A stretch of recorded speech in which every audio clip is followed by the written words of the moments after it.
কিয়ামতের ৪০ দিন আগে পৃথিবীতে মিথ্যুক দাজ্জালের আবির্ভাব ঘটবে। সে মানুষকে বিপদগামী করতে সব ধরনের চেষ্টা চালাবে।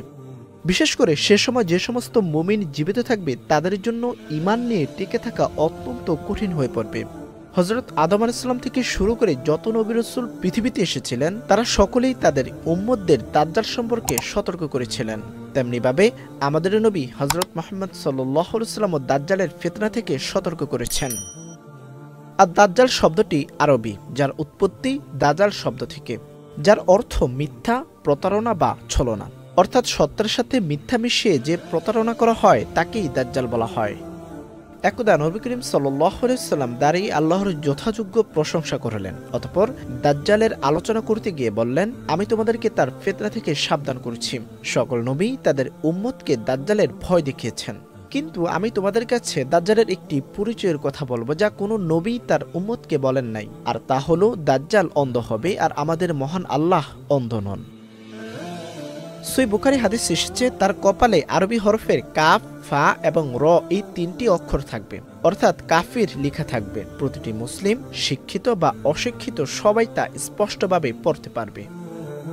মহানবী সাল্লাল্লাহু আলাইহি ওয়াসাল্লাম আর বলেন যে তার চুল হবে কোকড়ানো, পা হবে বাঁকা, তার স্বাস্থ্য হবে খুবই শক্ত সমর্থ, সে হবে যুবক, তার শরীর শক্ত সমর্থ হলেও সে খুব বেশি লম্বা হবে না, এবং তার চেহারায় একটি কাঠিন্য থাকবে, তার কপাল ও কাঁধ থাকবে প্রশস্ত। দাজ্জাল পৃথিবীতে আসার ৩ বছরের কথা মহানবী সাল্লাল্লাহু আলাইহি ওয়াসাল্লাম বলেছেন।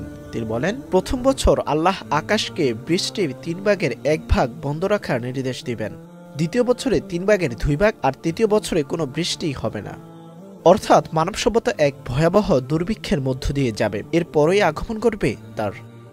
নাওয়াজ বিন সামআন রাদিয়াল্লাহু তাআলা আনহু থেকে বর্ণিত, হযরত মুহাম্মদ সাল্লাল্লাহু আলাইহি ওয়াসাল্লামকে দাজ্জালের চলার গতি সম্পর্কে জিজ্ঞেস করা হলে তিনি বলেন, দ্রুতগামী বাতাস বৃষ্টিকে যেভাবে চালিয়ে নেয় দাজ্জালের চলার গতিও সেরকম হবে। তিনি আরো সংবাদ দিয়েছেন যে মক্কা ও মদিনা ব্যতীত পৃথিবীর সব অঞ্চল সে পরিভ্রমণ করবে। মক্কা ও মদিনার সব প্রবেশপথে ফেরেশতারা তলোয়ার হাতে নিয়ে পাহারা দেবে। দাজ্জাল মানুষকে জান্নাত ও জাহান্নাম দেখিয়ে বিভ্রান্ত করার চেষ্টা করবে। দাজ্জাল মানুষকে যেই জাহান্নামের আগুন দেখাবে তা প্রকৃতপক্ষে সুমিষ্ট পানি হবে, আর যে জান্নাত দেখাবে তা হবে জাহান্নামের আগুন। নবীজি সাল্লাল্লাহু আলাইহি ওয়াসাল্লাম বলেন, দাজ্জালের সঙ্গে যা থাকবে তা আমি অবগত আছি। তার সাথে 2টি নদী প্রবাহিত থাকবে। বাহ্যিক দৃষ্টিতে একটিতে সুন্দর পরিষ্কার পানি দেখা যাবে, অন্যটিতে ধাউ ধাউ করে আগুন জ্বলতে দেখা যাবে। যার সঙ্গে দাজ্জালের সাক্ষাৎ হবে সেজন্য দাজ্জালের আগুনে ঝাঁপ দিয়ে পড়ে এবং সেখান থেকে পান করে, কারণ উহা সুমিষ্ট পানি। তার চোখের উপরে মোটা আবরণ থাকবে, কপালে কাফের লেখা থাকবে। মূর্খ ও শিক্ষিত সকল ঈমানদার লোকই তা পড়তে সক্ষম হবে। হযরত মুহাম্মদ সাল্লাল্লাহু আলাইহি ওয়াসাল্লাম বলেন, দাজ্জাল বের হয়ে মদিনার দিকে অগ্রসর হবে। যেহেতু মদিনায় দাজ্জালের প্রবেশ নিষেধ, তাই সে মদিনার নিকটবর্তী একটি স্থানে অবস্থান করবে। তার কাছে একজন মুমিন লোক গমন করবেন, তিনি হবেন ওই জামানার সর্বোত্তম মুমিন। দাজ্জালকে দেখে তিনি বলবেন, আমি সাক্ষ্য দিচ্ছি যে তুমি সেই দাজ্জাল যার সম্পর্কে রাসূলুল্লাহ সাল্লাল্লাহু আলাইহি ওয়াসাল্লাম আমাদেরকে সাবধান করেছেন। তখন দাজ্জাল উপস্থিত মানুষকে লক্ষ্য করে বলবে, আমি যদি একে হত্যা করে জীবিত করতে পারি তাহলে কি তোমরা আমার ব্যাপারে কোনো সন্দেহ পোষণ করবে? লোকরা বলবে না। তারপর সে উক্ত মুমিনকে হত্যা করে পুনরায় জীবিত করবে। এ পর্যায়ে যুবকটি বলবে, আল্লাহর শপথ, তুমি যে মিথ্যুক দাজ্জাল, এই সম্পর্কে আমার বিশ্বাস আগের তুলনায় আরো মজবুত হলো। দাজ্জাল তাকে দ্বিতীয়বার হত্যা করার চেষ্টা করবে, কিন্তু তাকে হত্যা করতে সক্ষম হবে না। মুসলিম শরীফের বর্ণনা এসেছে, ওই যুবক দাজ্জালকে দেখে বলবে, হে লোক সকল, এটি সেই দাজ্জাল যা থেকে নবী করিম সাল্লাল্লাহু আলাইহি ওয়াসাল্লাম আমাদেরকে সাবধান করেছেন।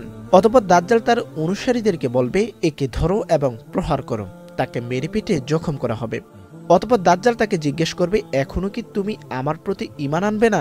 নবী করিম সাল্লাল্লাহু আলাইহি ওয়াসাল্লাম বলেন, উক্ত যুবক বলবে, তুমি মিথ্যাবাদী দাজ্জাল। তারপর দাজ্জালের আদেশে তার মাথায় করাত দিয়ে দ্বিখণ্ডিত করে ফেলবে। দাজ্জাল দুখণ্ডের মাঝ দিয়ে হাঁটাহাঁটি করবে। অতঃপর বলবে, উঠে দাঁড়াও। তিনি উঠে দাঁড়াবেন। দাজ্জাল বলবে, এখনো ঈমান আনবে না? তিনি বলবেন, তুমি মিথ্যুক দাজ্জাল হওয়ার ব্যাপারে এখন আমার বিশ্বাস আরো বৃদ্ধি পেয়েছে। অতঃপর দাজ্জাল তাকে পাকড়াও করে আবার জবাই করার চেষ্টা করবে, কিন্তু তার গলায় জবাই করার স্থানটি তামায় পরিণত হয়ে যাবে, কাজে সে জবাই করতে ব্যর্থ হবে। অতঃপর তার হাত পায়ে ধরে জাহান্নামে নিক্ষেপ করবে। লোকেরা মনে করবে তাকে জাহান্নামে নিক্ষেপ করা হয়েছে, অথচ সে জান্নাতে নিক্ষিপ্ত হয়েছে। নবী করিম সাল্লাল্লাহু আলাইহি ওয়াসাল্লাম বলেন, এই ব্যক্তি হবে পৃথিবীতে সেদিন সবচেয়ে মহাসত্যের সাক্ষ্যদানকারী।